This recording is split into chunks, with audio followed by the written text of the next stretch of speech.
സ്വകാര്യ കമ്പനിക്ക് വിൽക്കാനുള്ള നീക്കം വിവാദമായതും തുടർന്ന് അത് പിൻവലിക്കേണ്ടി വന്നതും ഫിഫ അധ്യക്ഷൻ ജിയാൻ ഇൻഫാന്റിനോയ്ക്ക് വലിയ തിരിച്ചടിയായിരിക്കുകയാണ്. അടുത്ത മാർച്ചിൽ നടക്കുന്ന ഫിഫ പ്രസിഡന്റ് തിരഞ്ഞെടുപ്പിൽ വീണ്ടും സ്ഥാനമേൽക്കാനുള്ള അദ്ദേഹത്തിന്റെ മോഹങ്ങൾക്കാണ് ഈ വിവാദം കരിനീൽ വീതിയത്. നമുക്കറിയാം, കുറേയേറെ വിമർശനങ്ങൾ കഴിഞ്ഞ ലോകകപ്പിൽ അദ്ദേഹം നേരിടേണ്ടി വന്നിട്ടുണ്ട്. വാണിജ്യ അവകാശങ്ങളുടെ പങ്ക് വിൽക്കാനുള്ള നീക്കത്തിൽ പിഴവ് സംഭവിച്ചതായി ഫിഫ പരസ്യമായി മാപ്പ് പറയുകയും പുനഃപരിശോധന നടത്തുമെന്ന് വ്യക്തമാക്കുകയും ചെയ്തെങ്കിലും യുവേഫ അടക്കമുള്ളവർ ഇത് അംഗീകരിച്ചിട്ടില്ല.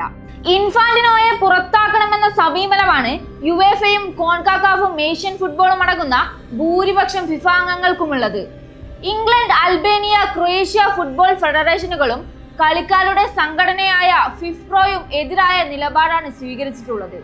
എന്നാൽ ഈ പ്രതിസന്ധിക്കിടെ പിന്തുണയുമായി അർജന്റീന, മെക്സിക്കോ ഫുട്ബോൾ അസോസിയേഷനുകളും കോൺഫെഡറേഷൻ ഓഫ് ആഫ്രിക്ക ഫുട്ബോളും രംഗത്തെത്തിയത് ശ്രദ്ധേയമായി.